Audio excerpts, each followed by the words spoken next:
Welcome to the NFL Playoffs, Kian and the Prez Show edition, Divisional Round. The best round in the playoffs, in my opinion. You got the top 8, top 25% of the league going at it, trying to get to the championship games. It's a very, very exciting weekend, and I like a lot of these matchups. So I'm excited to talk to you about it. We're going to go in order the games are happening. First game, probably the least exciting game, so that's good the way they scheduled it, and that's the Texans and the Chiefs. Texans coming in after their dismantling of the Chargers. Texans played against the Chiefs not too long ago, a few weeks ago, in a game where Tank Dell destroyed his knee. And a game that wasn't really that close. Score looks a little bit closer than it was. But the Chiefs, this is one of those games where the Chiefs' offense started clicking a little bit better against a better Texas defense. Chiefs are rested. They're getting a lot of guys back. I don't really have much more to say about it. This is Andy Reid, Patrick Mahomes at home in the playoffs against the worst team left in the playoffs. So I'm going to take the Chiefs in this one. I know the line's like 8.5. I would take them against the spread even. So give me the Chiefs. Who you got, Kian?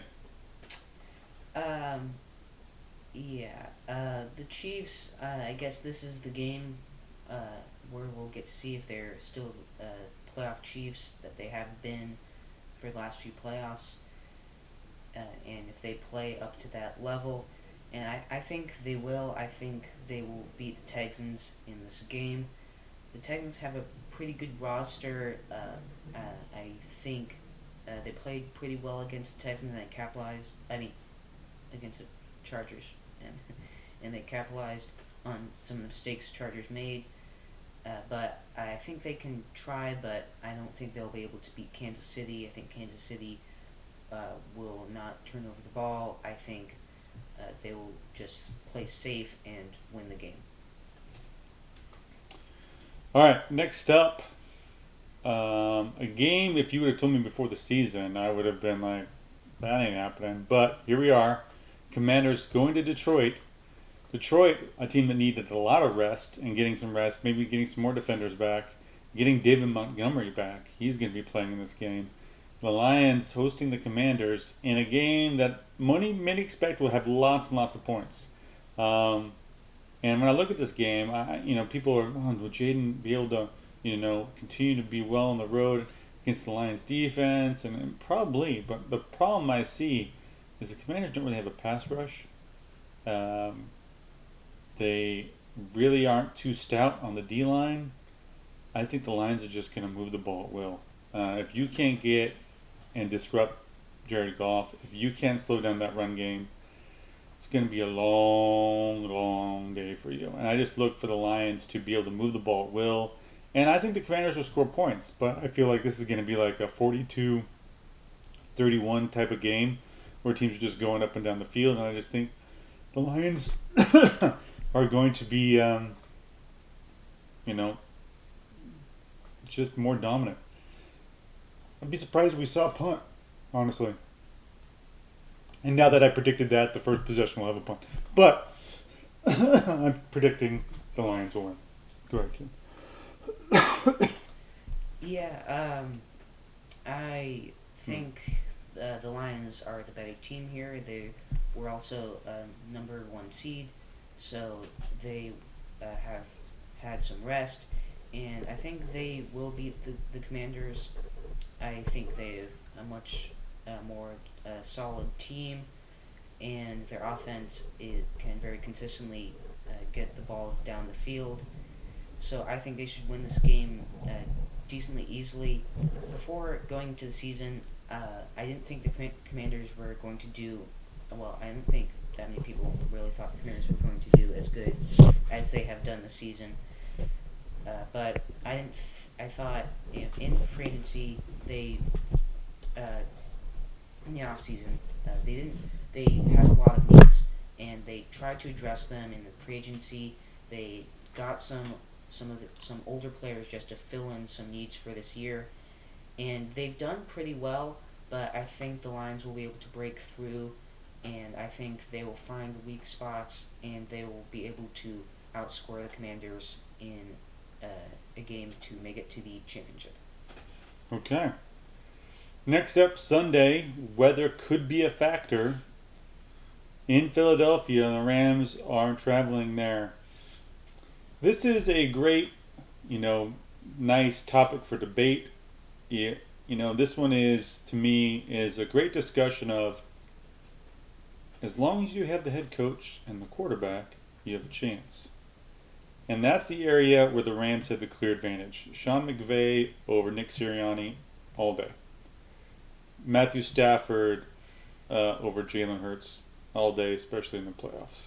Don't get me wrong, Hurts has had some great playoff performances. We, of course, remember his great playoff performance against the Chiefs in the Super Bowl. But he's hit or miss. While Stafford is pretty much on, especially with the Rams and with McVay. So, the problem for the Rams, though, is after the head coach and the quarterback, the rest of the roster is nowhere near the level of the roster the Eagles have. I would take every other positional group and give it to the Eagles as an advantage. O-line, D-line, secondary, wide receiver group, every... it was like, what about Nakua and Cup? I'm sorry, I'll take A.J. Brown and Devontae Smith. If you gave A.J. Brown and Devontae Smith to Sean McVay in L.A. with Matt Stafford, do you think A.J. Brown would ever be reading a book on the sidelines? Or would he be reading a big fat new contract? Either way, all that said, it's a great debate. I think the problem for the Rams in this game is stopping Saquon, which they had troubles with. I don't think he was going to run for 255 yards, but I still really think that that's going to be an issue for them. And then secondly, protecting Matt Stafford against a good pass rush the Eagles possess. So I have the Eagles in a game that I think will be close, but I think the Eagles are just going to be too dominant, and the weather does not help. Stafford's not great in the cold.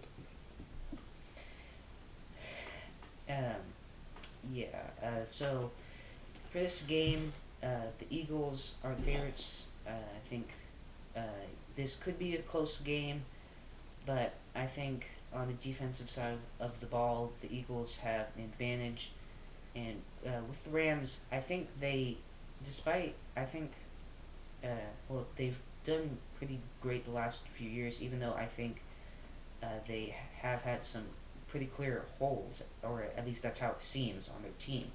I don't think they have some solidified offensive line starters. I don't think they have clear players in the secondary. Agree on both points. So I think the Eagles are better in those parts, and I think they will be able to attack those parts. Although the Rams have had pretty great young defensive line, the Eagles have a pretty great offensive line. So I think the Eagles will be able to outplay the Rams in most parts of the game. And even if the coaching might be a little bit better for the Rams, I still think Philadelphia will just has a much better roster overall. So I have them winning. Next up, the best game of the weekend. Sunday night, Ravens go to Buffalo. Well, it will be cold. It's going to be cold. But these are the two best running teams in the AFC. There's going to be a lot of running the football, and it's going to come down to which quarterback makes the plays on third down to keep these drives alive. If everybody remembers, the Ravens destroyed the Bills earlier in the season when the Ravens were trying to dig themselves out of an 0-2 hole. Remember, it was like week 3, and they had lost to Kansas City and had that crazy loss to the Raiders. It was very early in the season. And that game got off to a rough start, and the Bills kind of, abandoned the run. The Bills are a different team now. They really lean into that run game. But the problem for the Bills, for me, is their defense. Their D-line is undersized. They play a standard nickel. They don't really ever bring a third linebacker on the field. So what are they going to do to slow down the Ravens from running the football? And the thing is, they're not. So they're going to have to try to outscore them. and I just don't know if they can. So I like the Ravens in this game. I feel like they're just going to be able to run the football. I think Derrick Henry looks like he's getting stronger as the season goes on. I mean, we're 3 months in. Usually running backs are beat up by this time, but he looks like just a monster. And I think the Ravens are going to win this game and get another shot at Kansas City for a little revenge from last year's AFC title game. So give me the Ravens. I think this will probably be the closest game. I think both of these teams could take this. You have the top two MVPs for me in this game, and both great run games, both good passing games, and defenses have been sometimes good, sometimes okay. But I think the Ravens have the better defense overall, as it has been the past uh, second half of the season, and I think that is going to be a bigger reason of why they will be able to beat the Bills. Uh, they just have a much better passing defense. I think the pass rush could do a little better. I don't. I think their D line is a little similar. I don't. I think these teams are very similar as far as their skill level goes across the board, but I think the Ravens just edge them out a little bit. I think they'll have the better run game. I think they'll have the better passing game. I think their defense will play a little better. So I think just by a slim margin, they'll be able to get some final 3 points or something and be able to get the win against Buffalo. Justin Tucker redemption kick? Is that what you're saying? In the snow? In the crazy weather? Those balls will be hard. And field goals, deep ones, tough. But hey, it's going to be an exciting game. I agree with you. Looking forward to this weekend. Hope you enjoy the divisional round. We'll be back to give you a preview for the championship games next week. Have a great weekend. Enjoy your football, and we'll see you soon.